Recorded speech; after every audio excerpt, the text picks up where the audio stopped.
Treasurer Rutherford. Trustee Rutherford. Oh, Trustee Rutherford, I'm sorry. Here. Vice President King. Trustee McNeil. Present. Assistant Secretary Treasurer McIntyre. Present. President Clack is not present. And then myself, Claudia Perkins, Treasurer, Secretary. God, I'm getting this wrong. All right. Oh, here one, I got it right here. Absent is the Vice President and the President. Vice President walking in. Okay. Then I'll relinquish the mic. Hello. I didn't get her, Hey everyone, how you doing? agenda. All right, where we at? Oh, okay. All right, comments from the public. Oh, I didn't know. The board will now hear comments from the public. Is there any public speakers? All right, seeing none, moving on. All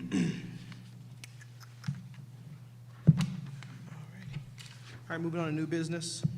Continuing with the agenda, I now turn the floor over to Superintendent Jones for the Finance and Operations Emergency Action Item.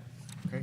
Good evening. I seek a motion and a second from the board to approve Resolution 11.13, authorization to perform emergency repairs. Support. Second. So it's been moved by Secretary Perkins and supported by Treasurer Luna. Okay, is there any discussion? Treasurer Luna? Mr. Vice President, I Say just want to again? hear from Mr. Henderson about, we got the email, but I want to hear from you. What's going on? Yeah. Yep. Okay, so I'll speak directly into this. So over the last 2 weeks, we noticed that rain would come in only when it's affecting the eastern side of the building. So the rain had to be at that angle or we would get nothing, no water into the building. So what's going on is it's hitting the metal panels on the penthouse, it's running down, and there's no flashing behind the wall, so it was installed incorrectly originally, so the water is migrating into the building due to that, and it's falling onto the second floor of the new section of the building. So it could affect my drywall, my ceiling tiles, and the flooring if we don't do this correction. So over the last 2 weeks, we've been in discovery, trying to figure out exactly what was causing it. And we had the roofer come out who did the work in August and finished. But you gotta remember, this is vertical panels that had nothing to do with the previous roofing contract. So they discovered that it was missing the flashing at the termination bar, which is at the very base of the roof of the penthouse. And that's how the water's getting in. So if we don't stop it, we're going to damage all the new materials that we're putting into place. So that's the reason why I said this is action that needs to take place. All right, is there any more discussion from my colleagues? I have a question. Trustee Rutherford? Thank you. Will this fall up under insurance or is this directly out of the district's pocket? This is directly out of the district's pocket of the general fund. This is not an insurance claim.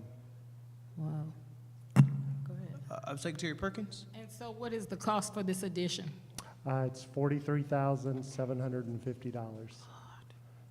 That, and I wouldn't look at it as additional. It's really just because we found this to be an item and it suddenly started leaking. Someone had gone in before me and put in caulking, and the caulking has failed. And that was just a temporary stopgap measure that was done before me. Okay. Trustee McNeil? And this is for you or Mr. Jones. The question I have, evidently we can't use the ERSA funds, is in my understanding. Could we use this towards like a renovation? But I know what Wayne he's talking about, and we didn't approve, we didn't even, I know we're working with an old building, so these kind of things does happen. But what my concern was, could we use ERSA, or it's just that we just got, because we already allocated ERSA? So we Explain have it. allocated ESSER funds for roofing, right? Right. So it is being looked into, and it would have to be an approval from MDE Yeah. before we can even go down that road. So it's being looked into, but it's still a repair that has to happen. And then, So it can be allocated at a different time. It can be, you know what I'm saying? And they're reimbursed, like they Like we come back in normally it. do with Because we supply already chain. allocated, got approved, so we asked for addition money, have to go up and come back down. And we just taking it out of general fund. When they Right. come back, it'll go back to general. And I'm being careful to say that we would have to talk to MDE first Correct. to see if they will do it, but that was a good thought, and we did think about that, but we're not, we haven't got any clearance Okay. at all to To be able move to ESSER supplant to this that. back into ESSER. All right, trustee McIntyre? Thank you, Vice President. To the superintendent, it's my understanding that in order to have ESSER funds pay for it, you have to have an RFP to authorize the work, and that we don't really have the luxury of time to acquire an RFP and go through that process. This is an emergency, hence the emergency meeting. And so I appreciate you trying to figure out if there are any ways to go around that. I mean, so I appreciate that, but I do understand that even at the bare minimum, we would need that, and it would be nice if MDE could maybe, grant us, the leeway to do that, but there's all sorts of obstacles in the way of ESSER money. So in the balance of what we need now and trying to forestall additional expenses that could balloon out, I'm in favor of going ahead and getting this work fixed as soon as possible before we incur more expenses. And with the understanding that, of course, we will try to get it reimbursed, but our hands are tied in an awful lot of ways with these ESSER dollars.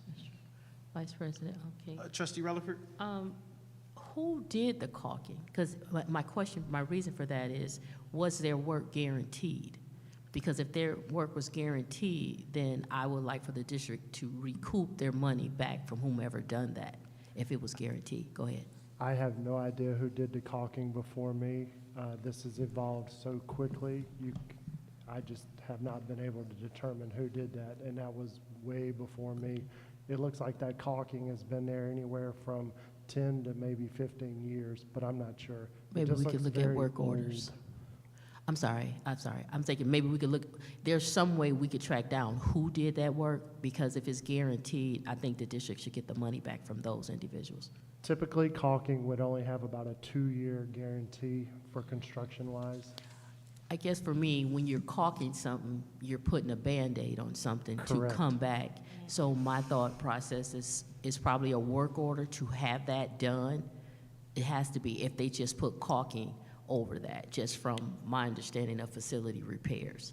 So I think that's something we can look at. My thing is the district being reimbursed this money, because it looks like we're going to, like you said, have to foot this bill ASAP. So Correct. I just want you to look at that. Thank you. Sure. Is there any more discussion? Treasurer Luna? I just want to say thank you for bringing it to us immediately so we can address it. You're welcome. All righty, Secretary Perkins? These are also other bids for the same thing? No, ma'am. We were only able to get one roofer out there, and that's because they were the previous roofer that just completed work in August. So to avoid not having their warranty voided, I had to use the same contractor. Okay. But I did have Clark look at this, which is our construction manager, and they did deem this as fair and reasonable. Okay. Any more discussion? I got one more. Trustee Rutherford? Does Clark, this is just for me, is there a performance payment bond on the roof on this work? Is this in the attic? I don't know if it's a performance bond, because that usually ends once the construction is complete. Okay, And this is not under Clark. This would be under Trimco.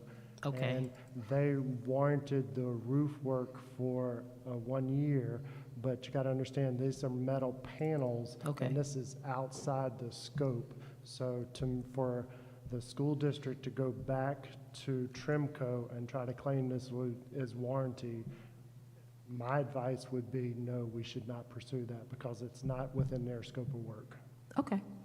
Very good, I'm good, thank you. Any more questions? All right, seeing none, take a roll call vote. We'll start with Secretary Perkins, Yes. Treasurer McIntyre, Trustee McIntyre, Yes. Trustee McNeil, Yes. Vice President King, myself is a yes. Trustee Rutherford, Yes. Treasurer Luna. Yes. All righty, so six yeses, We one, need a point of order? I'm sorry, yes. Do call on President Clack. Well, since he was absent, I apologize, Right, okay. yeah. Point noted, President Clark, since he's not here, so, all righty. So we had 6 yes, motion passes with 6 yes, 0 no.